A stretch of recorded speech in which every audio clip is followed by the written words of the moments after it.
Hi friends, പുതിയൊരു വീഡിയോയിലേക്ക് എല്ലാവർക്കും സ്വാഗതം. വീഡിയോയിലേക്ക് പോകുന്നതിന് മുമ്പേ തന്നെ ഈ ചാനൽ അറിയാൻ ഫസ്റ്റായിട്ട് കാണുന്നവരുണ്ടെങ്കിൽ ഫസ്റ്റ് തന്നെ സബ്സ്ക്രൈബ് ചെയ്ത് ലൈക്ക് ചെയ്ത് സപ്പോർട്ട് ചെയ്താണ്. മനീഷ് സിദ്ധുവിൻ്റെ മുമ്പിൽ പൊട്ടി കരയാണ്. അപ്പോൾ സിദ്ധു ചോദിക്കുകയാണ്, മനീഷ്, ഹേയ് മനീഷ്, എന്തിനാ കരയുന്നേ? മനീഷ്, എന്ത് പറ്റി? സാർ, എന്നെ ആരോ പറ്റിച്ചു സാർ. ഞാൻ പറ്റിക്കപ്പെട്ടു സാർ. പറ്റിക്കപ്പെട്ടെന്നോ? മനീഷ്, നിങ്ങൾ ഇങ്ങനെയൊക്കെ പറഞ്ഞാൽ എനിക്ക് എങ്ങനെ മനസ്സിലാവും? തെളിച്ച് പറയേ, വ്യക്തമായി പറഞ്ഞാലേ എന്താണെന്ന് മനസ്സിലാവും.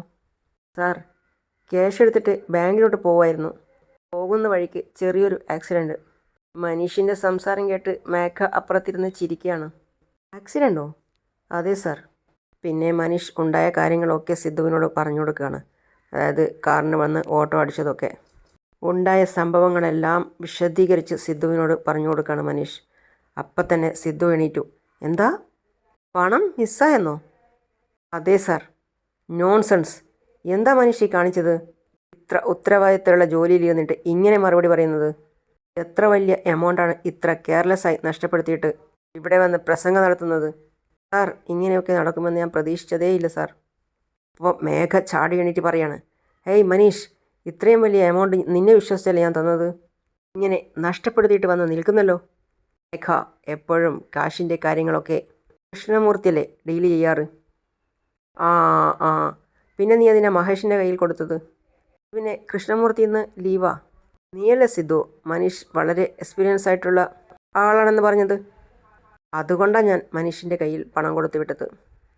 മനീഷ്, നീ ആ ഏരിയയിലുള്ള പോലീസ് സ്റ്റേഷനിൽ ഇൻഫോം ചെയ്തോ? അത് കേട്ട് മേഘം ഒന്ന് ഞെട്ടുകയാണ്. ആ, ചെയ്തു സാർ. മനീഷ്, നിങ്ങൾ നഷ്ടപ്പെടുത്തിയതൊരു ചെറിയ തുകയല്ല, 20 ലക്ഷം രൂപയാണ്. ആ പണം കണ്ടെത്തുന്നവരെ നിങ്ങൾ ഈ സിറ്റി വിട്ടു പോകാനേ പാടില്ല.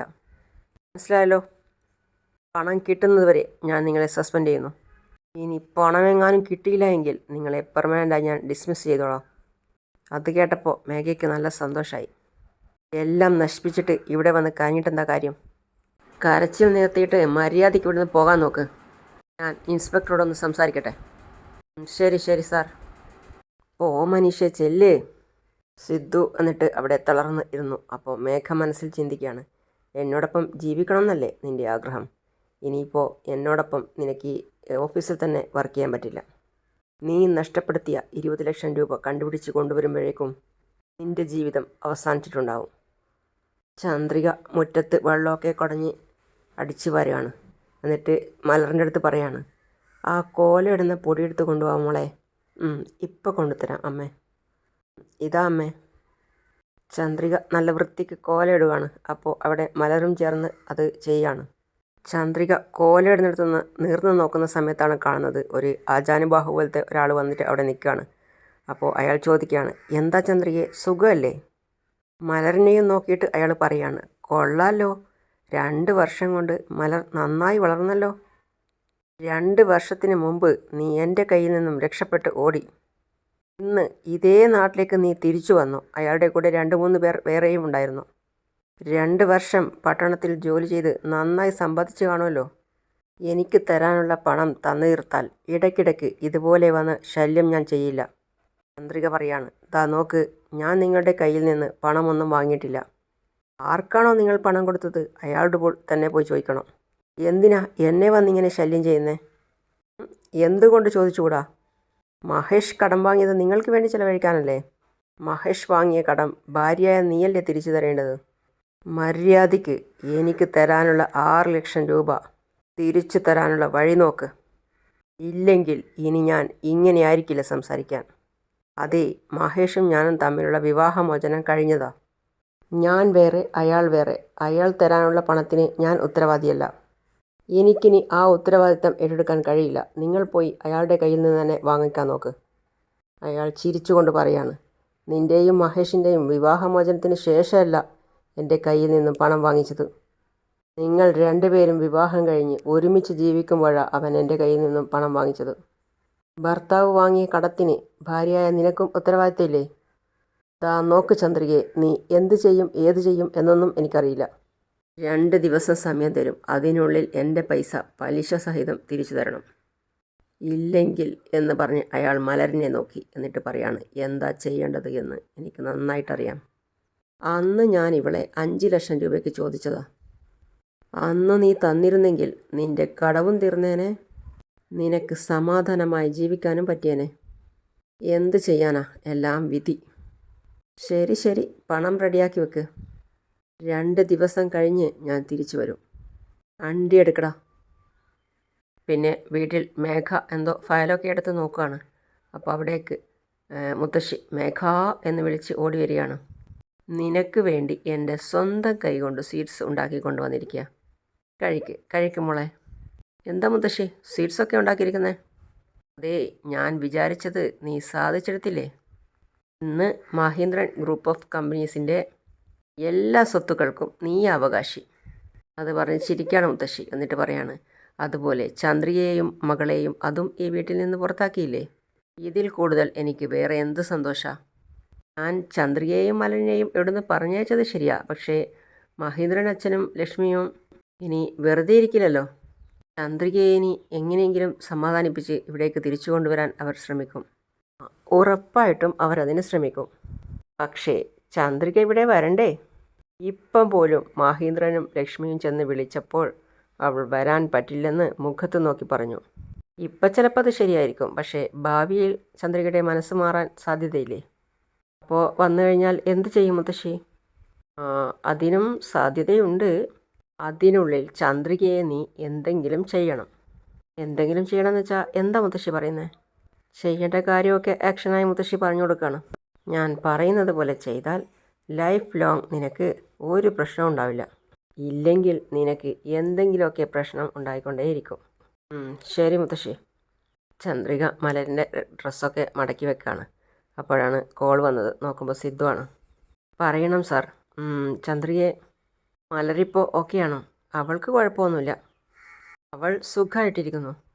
അല്ല, അത് പിന്നെ മലർ ഇന്നലെ എന്നെ ഫോൺ വിളിച്ചിരുന്നു. അവൾക്ക് അവിടെ നിൽക്കാൻ ഇഷ്ടമില്ല, ഞാൻ വന്ന് എത്രയും പെട്ടെന്ന് തന്നെ അവളെ കൂട്ടിക്കൊണ്ടുവരണം എന്ന് പറഞ്ഞു. ചന്ദ്രികയെ ഞാനൊന്ന് വന്ന് മലരിനെ കണ്ടോട്ടെ? അയ്യോ, അത് വേണ്ട സാർ. ജാനകി മാഡം സാറിനോട് ഇങ്ങോട്ട് വരരുത് എന്നല്ലേ പറഞ്ഞിരിക്കുന്നത്? അതനുസരിക്കാതെ സാർ ഇങ്ങോട്ട് വന്നാൽ മാഡം എന്തെങ്കിലും കടുങ്കൈ ചെയ്യും.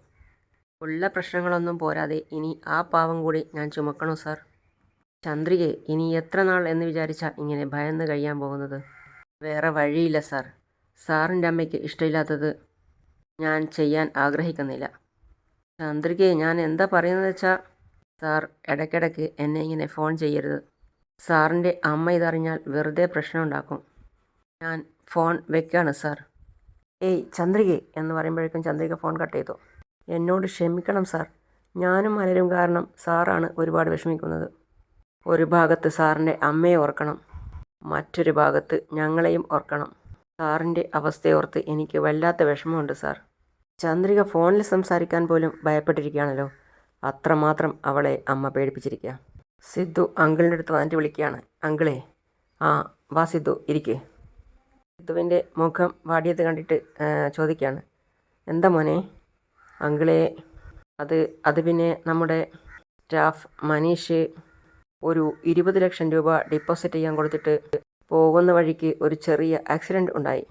അയാൾ ഓട്ടോ ഡ്രൈവറായിട്ട് സംസാരിച്ചിട്ട് തിരിച്ച് കാറിൽ കയറിയപ്പോൾ ക്യാഷ് ആരോ വണ്ടിയിൽ നിന്നും എടുത്തുകൊണ്ട് പോയിന്ന്.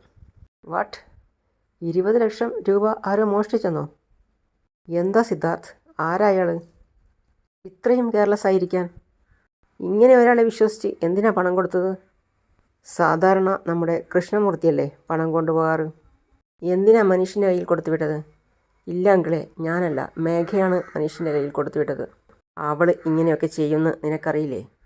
അവളെ ഈ ജോലി ഏൽപ്പിച്ചത് എന്തിനാ? സ്റ്റേഷനിൽ കംപ്ലൈൻറ്റ് കൊടുത്തിട്ടുണ്ട്. എങ്ങനെയും പണം കണ്ടെത്താമെന്ന് പറഞ്ഞിട്ടുണ്ട്.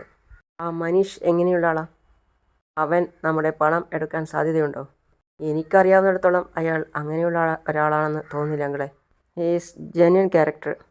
ശരി, നമ്മുടെ അസിസ്റ്റൻറ്റ് കമ്മീഷണറോട് പറഞ്ഞ് എത്രയും പെട്ടെന്ന് തന്നെ പണം കണ്ടുപിടിക്കാനുള്ള നടപടി നടത്ത്. ശരി അങ്കിളെ. സിദ്ധു, ആ വാസുവിനോട് ഒന്നിങ്ങോട്ട് വരാൻ വേണ്ടി പറയൂ. അങ്കിളെ, അച്ഛൻ ഇതുവരെ ഓഫീസിൽ എത്തിയിട്ടില്ല അങ്കിൾ. ശരി, അക്കൗണ്ടിനോട് ഫയലെല്ലാം കൊണ്ടുവരാൻ പറയൂ. ശരി അങ്കിളെ, ഞാൻ വരാൻ പറയാം. Sir, good morning sir.